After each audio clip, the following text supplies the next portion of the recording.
안녕하세요. 서울에 살고 있는 39살 주부입니다. 결혼하는 여자라면 시월드 무시할 수 없죠. 저도 마찬가지로 결혼 전 시월드에 대한 걱정을 아예 안 할 수가 없었어요. 저도 당할 각오를 하고 결혼하게 된 거였는데요. 역시나 저도 피해갈 수 없었습니다. 왜냐하면 시어머님이 될 분이 정말 대단한 분이거든요. 보통 결혼하기 전에 시어머님을 한번 찾아뵙잖아요. 전 결혼 전 시어머님을 뵙는 순간 나 시집살이 예약됐구나 라는 것을 단번에 느낄 수 있었습니다. 제가 어떤 시월드에서 결혼 생활을 하게 됐는지, 제가 얼마나 답답한 삶을 살았는지 털어놓고 싶어 결국 사연을 보내봤어요. 남편과 전 결혼할 때 양가 부모님께 도움을 받지 않았어요. 사실 제 친정 부모님께서 맏딸 시집 보낼 때 시댁에서 기죽을 일 없도록 가전제품이나 집 구입할 때 돈을 보태주고 싶다고 하셨어요. 저도 받고 싶은 마음이 있긴 했었지만 시댁에서는 결혼할 때 도와주는 부분이 일절 없기 때문에 저도 받지 않기로 했어요. 시댁에서 도와주는 게 없는데 친정 부모님께 지원을 받게 되면 아무래도 남편이 많이 불편해할 것 같고, 남편도 이왕 이렇게 된 거 부모님 도움 없이 결혼하자고 하더라고요. 그래서 그렇게 하기로 결정했었죠. 근데 전 결혼을 준비하는 과정에서 시어머님의 태도 때문에 엄청 열받았었어요. 시어머님의 간섭이 너무 심했기 때문인데요. 웨딩드레스 고르는 것부터 신혼집 구하는 것까지 하나하나 본인 스타일 위주로 고르려고 하더라고요. 처음엔 듣는 척만 하고 제 주관대로 진행했는데 왜 본인 말을 듣지 않냐고 화내시더라고요. 이 웨딩드레스가 너한테 어울린다니까? 왜 말을 안 듣니? 어머님이 고르신 게 이쁘긴 한데 너무 비싸기도 하고 제 체형에 어울리지도 않아요. 제가 고른 게 어머님이 고른 것보다 가성비가 좋기도 하고 제 체형에 딱 맞아요. 이왕 하는 결혼식 비싼 드레스 입고 하면 좋잖아. 요즘 애들 어른이 얘기하면 듣는 척이라도 해야 하는데 본인들 말이 무조건 맞다고 우기는 거 보면 짜증나 정말. 엄마, 우리가 결혼하는 거야. 누가 보면 나랑 엄마가 결혼하는 줄 알겠네. 우리가 결혼하는데 사사건건 엄마가 왜 이거 해라 저거 해라 하냐고. 그리고 드레스 입는 건 미진이가 입는 건데 엄마가 왜 간섭이야? 본인한테 어울리는 드레스는 미진이 본인이 제일 잘 알겠지. 누가 봐도 이 드레스가 훨씬 이쁘니까 그렇지. 그건 엄마 취향인 거고 미진이도 취향이란 게 있어. 계속 옆에서 이래라 저래라 할 거면 더 이상 따라오지 마. 내가 결혼 먼저 해본 사람으로서 조언 한번 한 건데 그걸 무시해버리네. 엄마, 옛날이랑 지금이랑 같냐고. 여기서 한마디만 더 하면 엄마 그냥 집에 가. 엄마가 지금 하는 건 조언이 아니고 태클이야. 나도 엄마 때문에 스트레스 받는데 미진이는 오죽하겠어? 남편이 중간에서 잘 끊어준 덕분에 어머님의 간섭을 더 이상 받지 않을 수 있었어요. 남편이 대신 뭐라고 하지 않았더라면 이 결혼 업고 싶다는 마음이 들었을 거예요. 결혼을 준비하면서 본인이 전부 비용을 내주기라도 하는 것처럼 행동하는 어머님 때문에 스트레스가 정말 많이 쌓였어요. 남편과 결혼한 뒤로 별일이야 있을까 싶었는데 시어머님 한 분 때문에 별의별 일을 다 겪었어요.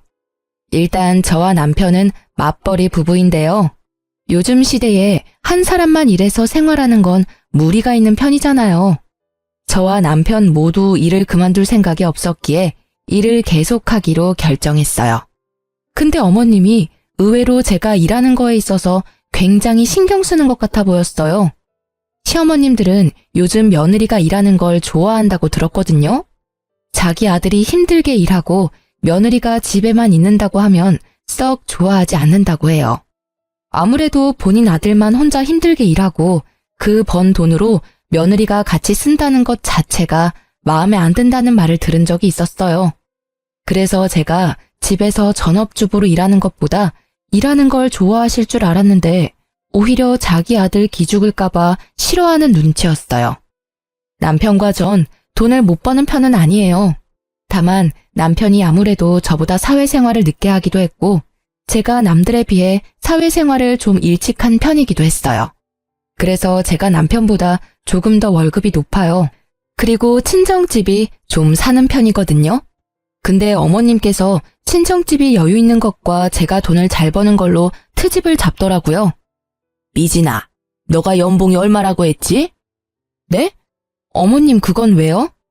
너가 우리 아들이랑 결혼했을 때 정확히 반반하기로 먼저 제안했었다며? 아, 네. 그러긴 했는데 그이도 그러길 원했어요. 제가 먼저 말을 꺼낸 건 맞지만요. 근데 갑자기 왜요? 너가 우리 아들보다 돈 많이 버는 걸로 알고 있는데 그러면 너가 조금 더 해왔어야 하는 게 맞지 않나 싶다. 요즘은 남녀 평등을 중요시하는 시대라서 옛날처럼 남자가 더 해와야 한다. 그런 게 없잖아. 너가 돈을 더 벌기도 하고 분명 돈도 그만큼 많이 모아놨을 것 같은데 그럼 가전제품 하나라도 너가 더 해왔어야 하는 게 맞지 않니? 그리고 사돈어른께서 사업하신다고 하지 않았냐? 친정집도 꽤 사는 것 같은데 딸이 결혼한다고 하면 돈 조금이라도 줬을 것 같은데 전혀 안 해줬더라. 그건 어떻게 된 거니?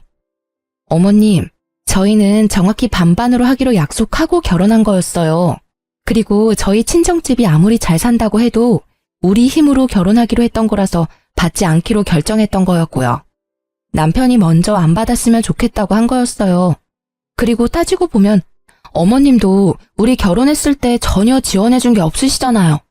아무리 제가 돈을 많이 벌고 친정집이 잘 사는 편이라고 해도 제가 더 많이 돈을 낼 필요까지는 없다고 생각해요. 어머, 내가 도와준 것도 없으면서 오지랖 부렸다는 말로 들린다. 돈 있는 사람이 돈 내고 그러는 거지. 쪼잔하게 딱딱 나누고 그러면 어떡해? 부부라는 애들이 너무 재고 그런다. 애초에 경제권도 한 사람이 다 관리하기로 했던 게 아니라 각자 번 돈은 각자 관리하기로 했어요. 그리고 남편도 누가 더 했느니 안 했느니 그런 걸로 싸우기 싫다고 반반으로 했으면 했고요. 그렇게 약속까지 했는데 친정 부모님한테 돈 받아서 하는 건 아니라고 생각했어요. 있는 것들이 더한다고 너가 딱 그 꼴이다. 우리 아들이 돈 없는 부모 만난 게 죄지 죄야. 미안하다. 내가 돈이 너무 없어서 너희 결혼할 때 단돈 10원도 지원 못 해줘서. 앞으로 너한테 돈 달라는 말도 못 하겠다. 어머님, 너무하세요. 앞으로 돈 문제로 꼬투리 안 잡았으면 합니다. 결혼이 아무리 집안 대 집안이라고 해도 양가 부모님께서 도움을 준 게 아니라면 이렇게 하나하나 트집도 잡아서는 안 된다고 생각해요. 그리고 저희 친정집이 돈이 많은 건 맞지만 제가 많은 게 아니잖아요. 그건 오로지 부모님 돈입니다. 어머님이 자꾸 저희 친정집 걸고 넘어지는 거 듣고 싶지 않고 앞으로 친정집 얘기하시면 저 가만히 듣고만 있지 않을 거예요. 야, 시어머니로서 할 수도 있는 말을 왜 이렇게 안 이꼽게 듣니? 너 이제까지 그렇게 배워가며 살았니? 이제 막 시집 온 애가 못하는 말이 없네. 말 따박따박 대꾸하는 것 봐. 이제 너 남편도 아주 잡아먹겠다 얘. 제가 잘못한 부분이 있으면 이렇게 말하지도 않죠. 제가 잘못하지 않는 일로 트집 잡으시면 저도 할 말은 하겠습니다. 어머님과 대화할 때마다 이런 식으로 돈으로 시작해서 돈으로 끝날 때가 많았어요. 제가 돈을 좀 벌고 친정집이 잘 사는 편이니까 콩고물 떨어질 게 없나 생각할 때도 많았고요. 본인한테 조금이라도 돈이 들어오지 않거나 자기 아들이 조금이라도 손해보는 것 같으면 항상 자기가 돈이 없는 게 죄라면서 절 항상 나쁜 사람으로 만들더라고요. 제가 조금이라도 반박하면 며느리가 시엄마 잡아먹는다며 피해자 코스프레를 하는 편이신데 남편은 원래 어머님이 이런 성격인 걸 아니까 어머님이 이간질을 해도 믿지 않고 중간 역할을 잘하고 있어요. 그런 어머님께서 제 돈을 제대로 탐한 사건이 있어요. 제가 다니는 회사는 보너스가 자주 나오는 편이에요. 한 번 줄 때마다 나름 많이 주는 편이거든요. 언제 한 번은 제가 회사에서 100만 원 보너스를 받은 적이 있었어요. 보너스는 거의 현금으로 주는 편이라서 이번에도 현금으로 받았었는데요. 제가 현금을 받으면 바로 통장에 입금하지 않고 집에 보관할 때가 많았어요. 그 당시에 주변에 결혼하거나 돌잔치를 하던 친구들이 많은 편이라서 현금이 생기면 되도록 직접 가지고 있었어요. 집에 현금을 따로 보관하는 작은 핸드백이 있었는데 그때도 당연히 그 가방에 100만 원을 넣어놨었어요. 보너스를 받고 난 뒤 보름 뒤에 친구 결혼식이 있었는데요. 그래서 전날 미리 축의금을 봉투에 담아두려고 현금을 담아둔 가방을 찾았는데 그 가방이 없어졌더라고요. 놀란 저는 남편한테 가방이 어디 있는지 물어봤는데 남편도 전혀 모른다고 했어요. 근데 남편이 며칠 전에 어머님께서 김치 두고 간다고 비밀번호를 물어본 적이 있었다고 합니다. 그 순간 어머님이 딱 의심되더라고요. 그래서 저와 남편은 모른 척하고 어머님을 저희 집에 불렀습니다.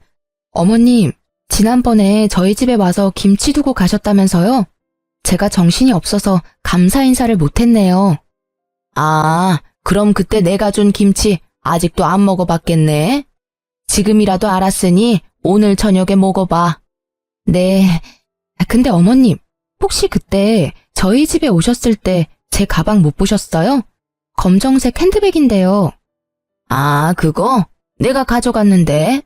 지갑이랑 핸드폰만 딱 넣고 다니기 좋아서 내가 가져갔었지. 그건 왜? 어머님, 그래도 그 가방 제 물건인데 말이라도 좀 하고 가져가셨어야죠. 거기 안에 현금 있었죠? 현금? 그건 왜? 그 가방 제가 현금 보관할 때 쓰는 가방이에요. 그거 돈 안 쓰고 그대로 두셨죠? 이따 집 가실 때 제가 집까지 차로 모셔다 드릴 테니까 그 가방 저한테 돌려주세요. 현금 그대로 담아서요. 나 그 현금 좀 썼는데 괜찮니? 어머님, 그 돈 쓰시면 어떡해요? 말도 없이 가방 가져갔으면서 그 현금까지 마음대로 쓰시면 어쩌자는 거예요? 엄마, 도대체 왜 그래? 남의 돈을 왜 마음대로 쓰냐고. 그냥 거기에 돈이 있기도 하고 내가 가방 가져갔는데 한동안 말이 없길래 당연히 까먹은 돈인가 보다 생각하고 썼지. 아이, 그렇다고 그렇게까지 화낼 일인가? 엄마, 그거 도둑질이야. 아무리 까먹은 돈이라고 해도 그렇지. 그걸 왜 엄마가 혼자 판단하고 써? 얼마나 썼길래 그래? 50만 원 정도 썼어. 그 가방 안에 있던 돈은 보너스 100만 원 말고도 여윳돈 200만 원이 더 있던 상태였어요. 총 300만 원이 있었던 상태인데 어머님께서는 그 중에서 50만 원을 이미 썼다고 합니다. 처음엔 어머님이 쓰신 돈 안 받고 남은 금액만 돌려받을까 생각했었는데 어머님이 괘씸하기도 해서 돌려받기로 했습니다. 남편도 그렇게 하자고 했었고요. 저와 마찬가지로 어머님의 행동에 화가 많이 났었고 실망했다고 해요. 그래서 남편은 오히려 2배로 돌려달라고 말하기까지 했더라고요. 남편이 화를 크게 내니까 그 화를 이기지 못한 어머님께서 결국 저희한테 2배로 돌려주셨어요. 남은 금액도 그대로 돌려받았었고요. 엄마한테 그 돈 주는 게 그렇게 아깝냐고 크게 한 소리를 듣긴 했었지만 잘못된 건 바로 잡아야 한다고 끝까지 돌려받기로 했어요. 그 뒤로 한동안 어떤 일도 일어나지 않고 잠잠하게 지내고 있었는데 방심하고 있을 때 일이 하나 더 터졌어요. 제가 야근하지 않고 일찍 퇴근한 적이 있어요. 오랜만에 일찍 퇴근한 김에 남편과 외식하려고 기분 좋게 집에 가고 있었어요. 집 근처에 도착한 순간 아파트 정자에 앉아 계시던 동네 아주머니가 저한테 다가오더니 갑자기 제 등짝을 때리면서 욕을 하기 시작했어요. 이 여자야, 너 재작년에 여기 이사 온 년이지? 여기가 어디라고 너 같은 개집년이 이 동네로 이사를 와? 술집에서 몸이나 판 년이 눈만 높아가지고. 아무리 저렴한 여자라도 수준 높은 집은 알아가지고 너 때문에 우리 아파트 집값 떨어지면 책임질 거야? 당장 이사가. 그게 무슨 말씀이세요? 제가 몸 팔던 년이라뇨. 너 술집 다닌다는 소문 내가 다 들었다. 너 시애미한테 다 들었어. 아무리 직업에 귀천이 없다고 하지만 넌 너무 천하다 천해. 시애미 말로는 너가 자기 아들이랑 결혼하고 싶다고 애걸복걸 엄청 했다고 하던데. 맞지? 아무리 천해도 그렇지 분수에 맞게 살아야지. 여기가 어디라고 너같이 천한 애가. 그리고 아무리 돈이 없는 년이라고 해도 뭐라도 들고는 와야지. 몸만 달랑 갖고 올 수가 있니?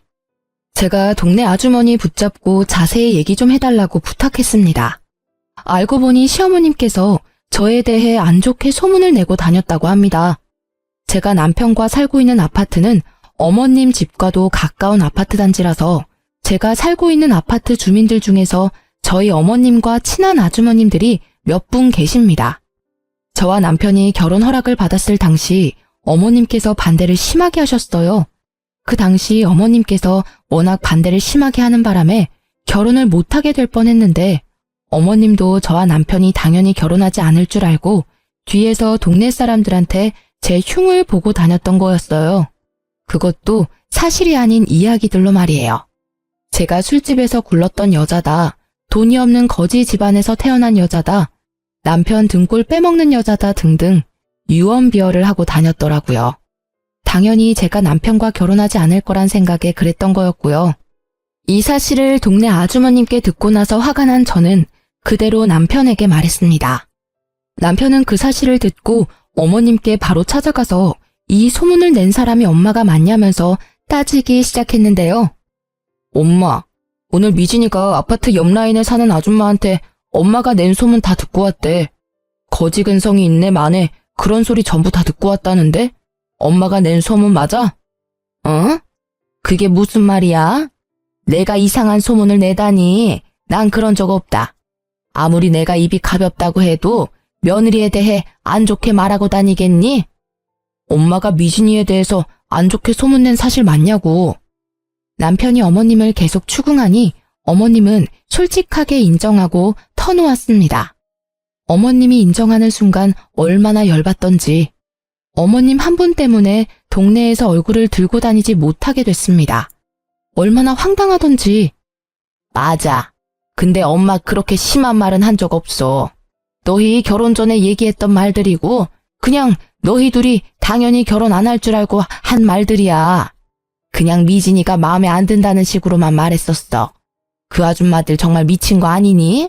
아무리 내가 그렇게 말하고 다녔다고 해도 그걸 왜 내 며느리한테 직접적으로 말할 수가 있니? 거짓말 하지 말고 내가 엄마 때문에 창피해서 얼굴을 들고 다닐 수가 없어. 욕할 사람이 없어서 며느리 될 사람 욕을 하고 다녀? 그것도 우리가 사는 동네 아줌마들한테.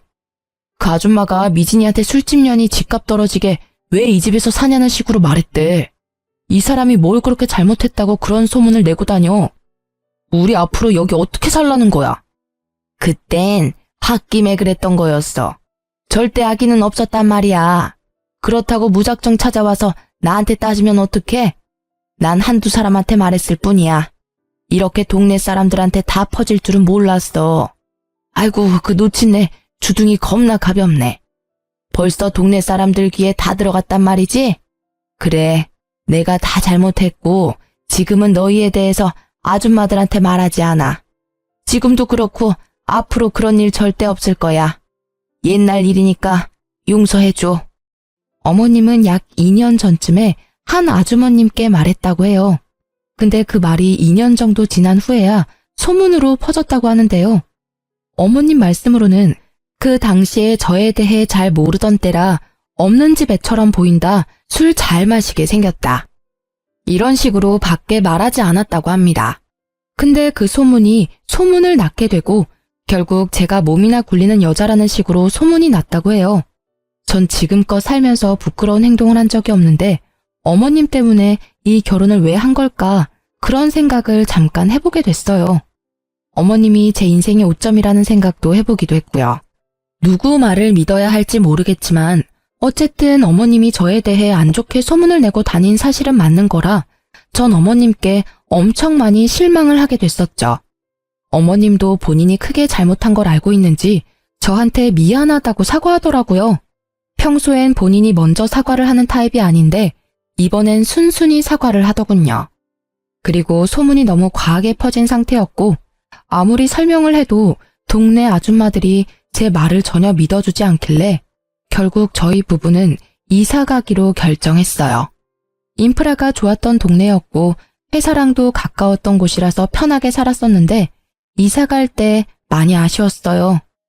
급하게 집을 팔았던 거라서 크게 이득 본 것도 없었고요. 우리가 이사 간다고 하니 어머님께서 포장이사 비용을 내주시기까지 했네요. 남편이 어머님께서 포장이사 비용조차 내주지 않았더라면 화가 쉽게 풀리지 않았을 거라고 해요. 그래도 어머님이 반성을 많이 한 눈치라서 그냥 이번 일은 묻기로 했어요. 이렇게 사람 속 썩이는 짓만 골라서 하는 어머님 때문에 마음 편할 날이 없었는데요. 그런 어머님께서 사고를 또 치게 됐습니다. 어머님은 원래 사업을 몇 번 해보신 분이에요. 근데 그 사업이 전부 망해서 문제가 됐는데요. 사업 욕심이 많으신 어머님은 이미 사업만 2번 망한 경험이 있으신데요. 그래서 이미 빚이 어느 정도 있는 상태였어요. 사업 문제로 인해 시아버님과도 크게 싸움으로 번져 이혼까지 했었고요.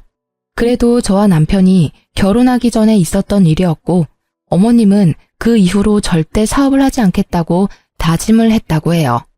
근데 어머님께서 팔랑귀라서 옆에서 조금만 바람을 불어도 그 말에 확 넘어가는 편이에요. 그래서 안 하겠다던 사업을 갑자기 한다고 했어요. 그 말을 듣게 된 저희 부부는 안 된다고 말했죠. 옆집에 사는 아저씨가 고깃집 운영하는 거 알지? 그 사람이 한 달에 순수익만 2천만 원은 된다더라. 나도 그 아저씨 따라서 고깃집 운영 좀 해볼까 봐. 사업이라니. 엄마 예전에 삼계탕집 했다가 제대로 망했으면서 이번에도 식당을 하겠다고? 그만 좀 해. 엄마 지금 사업 때문에 생긴 빚도 다 못 갚은 상태면서 또 사업을 하겠다고? 내가 봤을 때 엄마 사업에 소질 없어. 그러니까 그냥 가만히 좀 있어. 그 아저씨 말대로 하면 돈 많이 벌 수 있는데? 엄마 말만 믿고 나한테 투자 좀 해줘. 엄마 예전에 사업하겠다고 나한테 2천만 원 빌려갔었잖아. 그것도 아직 갚지 않았으면서 지금 또 빌려달라고? 나 절대 안 빌려줘. 딱 한 번만 믿어줘. 엄마 이번에 잘할 자신 있어. 옆에서 도와주는 아저씨도 있으니까 걱정 안 해도 돼. 결국 저희는 어머님께 3천만 원을 빌려주기로 했습니다. 예전에 남편이 2천만 원 빌려준 것도 있어서 어머님이 나중에 5천만 원 모두 갚는다고 하더라고요. 그리고 얘기를 들어보니까 저희한테 돈 빌린 거 말고도 주변 친구들께 1,000만 원, 2천만 원 이런 식으로 돈을 빌린 모양이에요. 그렇게 해서 빌린 돈만 억이 넘는다고 들었어요. 분명 어머님이 최대한 빠른 시일 내로 사업을 시작한다고 했는데 몇 달이 지났는데도 아무런 소식이 없더라고요. 그래서 어머님께 따로 연락을 드리게 됐어요. 어머님, 사업 준비는 잘 돼가세요? 아무런 말씀이 없으시길래 걱정돼서 전화드렸어요. 어? 아니 그게 사업 안 하기로 결정했다. 사업이 애들 장난도 아니고 너무 성급하게 결정한 것 같아. 네? 그게 무슨 말씀이세요? 사업하겠다고 저희한테 돈도 받아가시고 주변 분들한테 이미 돈도 빌린 상태라면서요. 사실 사업 준비하면서 내 생활비로 쓸 돈이 없었거든. 그래서 내 생활비로 빌린 돈들 조금씩 쓰다가 결국 다 써버렸다. 어쩌면 좋니? 그것 때문에 한동안 머리 아파서 잠도 제대로 못 잤어. 그래서 당장 사업을 못하는 상황인데 어쩌면 좋니? 어머님, 도대체 왜 그러세요? 사업하겠다고 돈 빌린 게 얼마인데 그걸 그 사이에 다 썼다고요? 고작 몇 달 안에 그 많은 돈을 어떻게 다 쓸 수가 있어요? 어쩌다 보니까 그렇게 됐어. 이진아, 정말 미안한데 돈 빌려준 친구들이 자꾸 돈 갚으라고 난리도 아니야. 급한 돈만 너가 대신 갚아줄 수 없겠니? 내가 지금 그 큰 돈이 어디에 있겠어. 다 갚아달라는 말은 안 할 테니까 5천만 원 정도만 빌려줘. 어머님, 어머님이 저희한테 빌려간 돈만 5천만 원이에요. 근데 저희 보고 5천만 원을 또 달라는 말씀이시잖아요. 저희가 돈을 그냥 버는 줄 아세요? 저희 이제 돈 없어요. 빌려간 돈이나 빨리 갚으세요. 이 늙은 시애미가 그 큰 돈이 어디 있겠냐.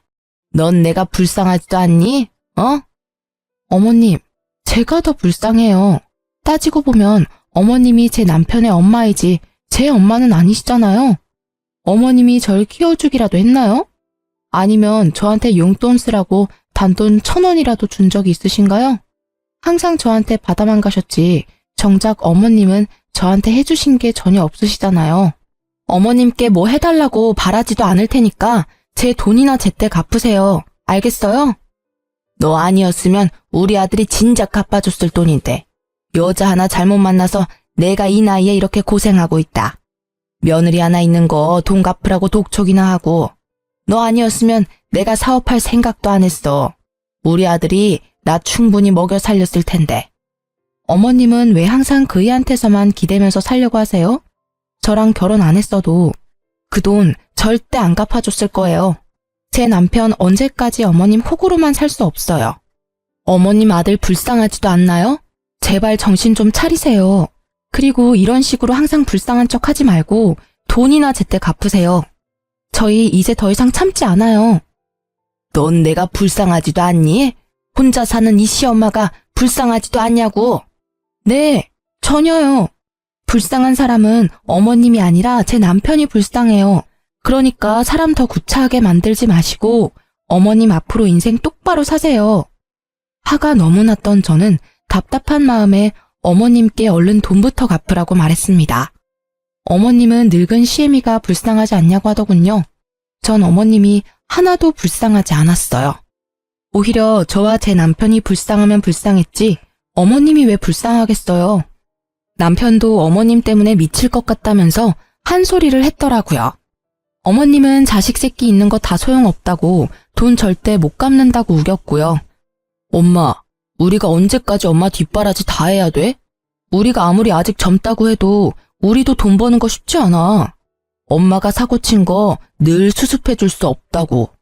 우리도 이제 아이도 낳아야 하고 더 넓은 집으로 이사도 가야 하는데 엄마가 사고 친 거 수습하느라고 모아둔 돈 절반 이상이 사라졌어. 엄마도 이제 정신 좀 차리고 살아. 자식한테 부끄럽지도 않아? 내가 널 이제까지 어떻게 키웠는데? 너 이렇게 모질게 엄마 대할 거야? 엄마가 그 많은 돈을 어떻게 혼자 갚겠어? 젊은 너가 좀 도와줘야 하지 않겠냐고. 엄마가 날 언제 잘 키웠다고 그런 말을 해? 솔직히 엄마가 날 키운 게 아니라 나 혼자 잘 큰 거지. 이런 식으로 자꾸 안 갚으려고 하지 말고 당장 갚아요. 안 갚으면 평생 엄마 안 보고 살 거니까 그런 줄 알아요. 뭐? 엄마를 안 보고 산다고? 그래, 평생 보고 살지 말거라. 나도 너 같은 새끼 자식이라고 생각 안 하고 살으마. 그깟 돈 얼마나 된다고 참. 그 말 꼭 지키세요. 안 갚는 순간 우리 바로 소송 겁니다. 그런 줄 아세요. 그리고 돈 갚는 얘기 아니면 나한테 전화하지 말고요. 엄마 얼굴 꼴도 보기 싫으니까. 너 엄마 진짜 안 보고 살 거야?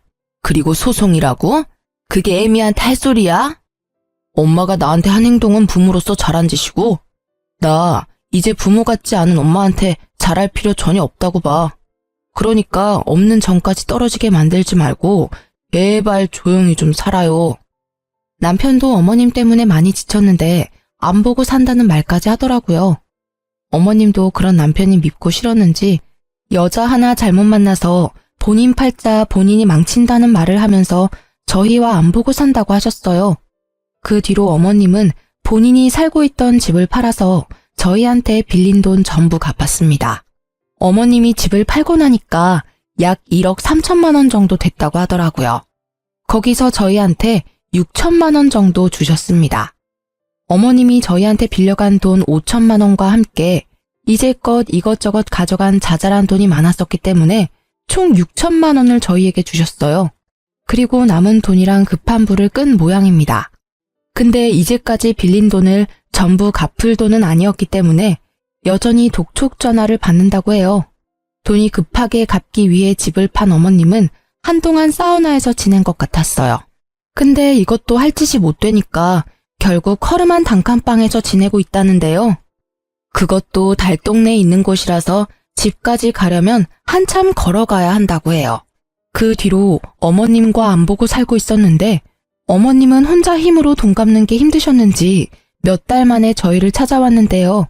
원래 만나고 싶지 않았었는데 그래도 마지막으로 뵙기로 했어요.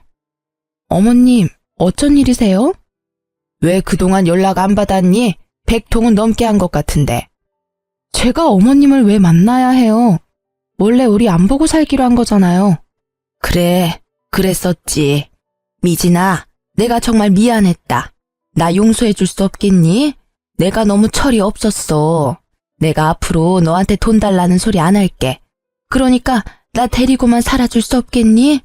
진짜 돈 갚아달라는 말 절대 안 할게.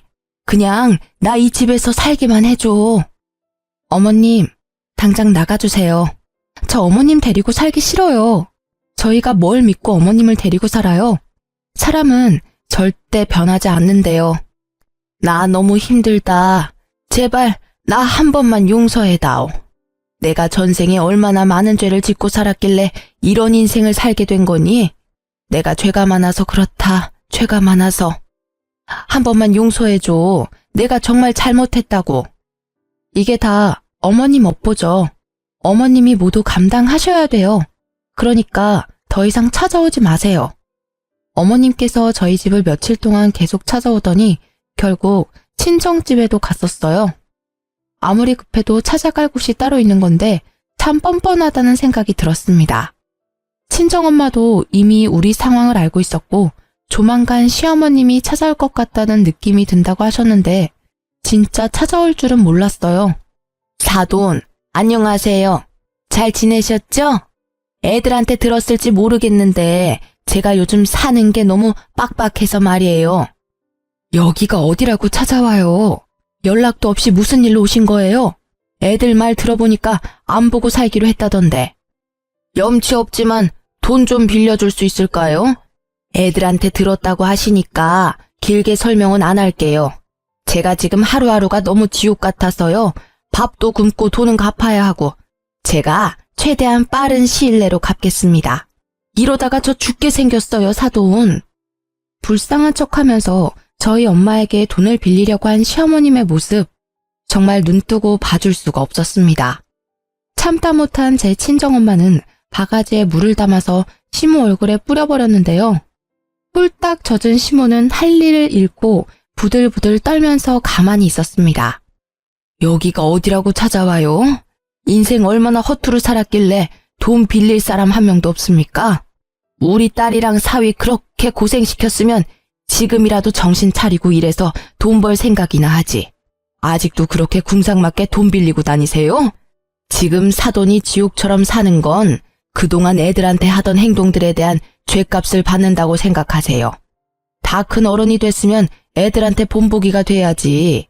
애들도 안 하는 짓을 왜 하고 다니십니까? 제발 이 냉수 맞고 정신 좀 차리세요. 그리고 앞으로 우리 애들 집에 절대 찾아가지 마시고요. 어머님은 우리 친정엄마한테 냉수마찰을 제대로 당하고 난 뒤 그 뒤로 저희를 찾아오지 않았어요. 얘기 들어보니까 어머님 앞으로 지금 남은 빚이 3천이라고 합니다.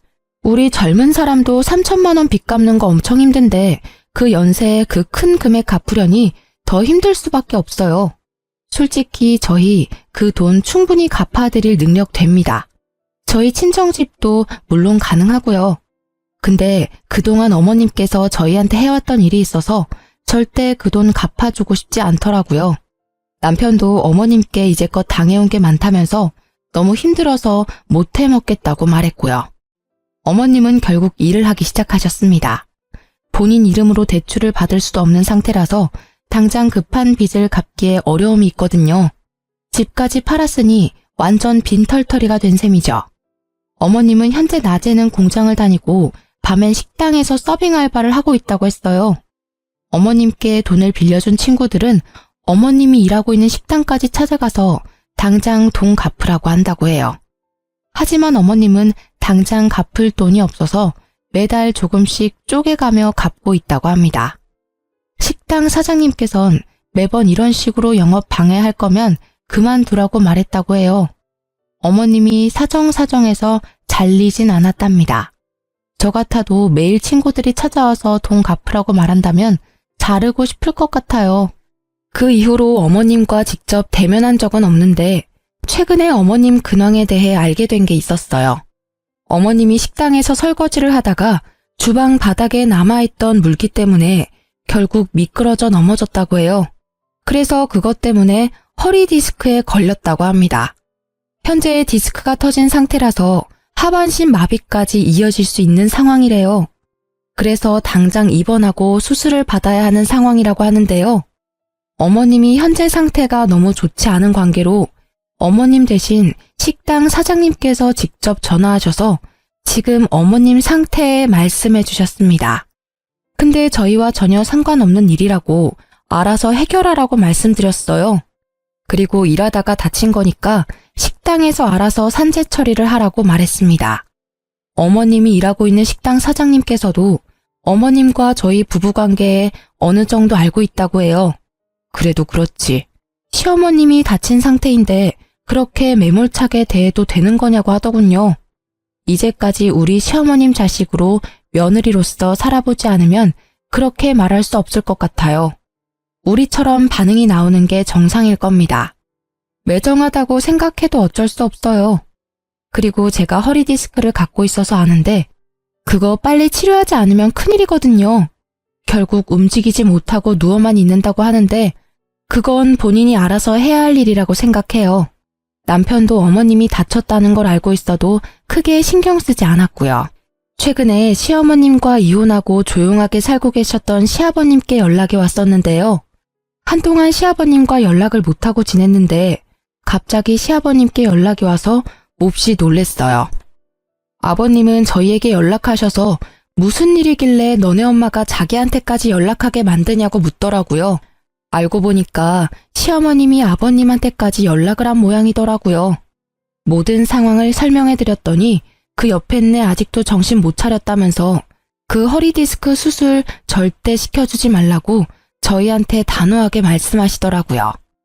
아버님께서 죽든 말든 알아서 하고 빚부터 병원비까지 절대 돈 한 푼 못 준다고, 그리고 지금 잘 살고 있는 애들 앞길 절대 망치지 말고 쥐 죽은 듯이 살라고 경고까지 했다고 합니다. 어머님은 아버님께 죽고 싶지 않다고 사람 한 명 살린다 생각하고 돈 빌려달라고 사정을 했다네요. 근데 아버님은 그런 어머님의 연락을 받지 않고 무시하고 있다고 합니다. 아버님도 어머님과 함께한 결혼 생활이 지옥 같았다고 합니다. 20년 가까이 같이 사는 동안 아버님이 어머님 대신해서 갚아준 돈만 1억이 넘는다고 해요.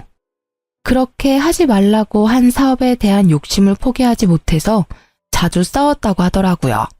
계속 사업은 망하고 중간중간 까먹은 돈이 너무 많아서 결국 지친 나머지 이혼을 결정하게 된 거라고 합니다. 제 남편을 보고 억지로 살아보려고 했었지만 평생 정신 못 차릴 여자라는 것을 제대로 경험하고 결국 이혼을 결정했다고 해요. 처음엔 제 남편 데리고 나올 생각이었는데 어머님이 자기 아들까지 뺏어갈 생각 죽어도 하지 말라고 했었고 기절까지 할 정도였어서 결국 제 남편만 두고 나왔다고 합니다. 그 당시 어차피 남편도 다 큰 상태라서 남편은 어머님 옆에 남기로 결정했고요. 근데 남편은 그때 어머님을 선택한 게 정말 후회가 된다고 하더라고요. 시부는 저희에게 남편도 못 참는 일을 자식이 책임질 필요는 절대 없다고 죄책감 갖지 말고 우리 부부 앞날만 신경 쓰라고 하셨습니다. 최근 어머님의 소식을 듣지 못했어요. 여전히 건강과 빚 때문에 하루하루 지옥 같으시겠죠. 저희 부부는 어머님과 연락을 안 한 뒤부터 모든 일이 잘 풀리기 시작했어요. 어머님 때문에 아버님과도 연락을 잘 못하고 있었는데 어머님과 연락을 안 한 뒤부터 아버님과 자주 연락하고 살았었습니다. 이혼하게 된 건 다 어머님 때문인데 어머님은 항상 아버님이 자기 그냥 버리고 간 나쁜 사람이었다고 욕을 했었거든요. 그래서 결혼식 올릴 때도 아버님을 초대하지 못했습니다. 항상 그게 마음에 걸렸었는데 이젠 아버님께 최선을 다해 잘해드릴 생각이에요. 남편도 울면서 아버님께 사과했고요. 오히려 아버님은 어른 때문에 자식이 괜히 고생만 하는 것 같다고 미안하다고 사과를 하시더라고요. 그리고 우리 결혼할 때 조금이라도 보태주고 싶었다며 저희한테 주기 위해 이제껏 돈을 모았다고 하더라고요. 무려 7천만 원이란 돈을 주셨습니다. 그리고 저희 부부는 아이를 갖게 됐는데요. 아이가 태어난 지 몇 달 되지 않았어요. 아이가 태어나기 전 조금 더 큰 집으로 이사 갔고요. 아버님이 저희에게 7천만 원을 주신 덕분에 수월하게 이사 갈 수 있었어요. 방이 4개인 집인데 아버님과 같이 살기로 했는데요. 처음에 아버님이 같이 사는 걸 피하셨는데 앞으로 저희가 효도 많이 하고 싶다고 사정사정을 해서 같이 살기로 했습니다. 말은 같이 살기 싫다고 말씀하셨지만 속으로는 많이 좋으셨나 봐요. 맨날 웃음만 가득하시고 우리 아기 돌보는 재미도 많이 있으신 모양이에요. 어머님과 이혼한 후 혼자 사시면서 많이 적적했을 텐데 지금이라도 제 남편과 행복하게 잘 살았으면 합니다.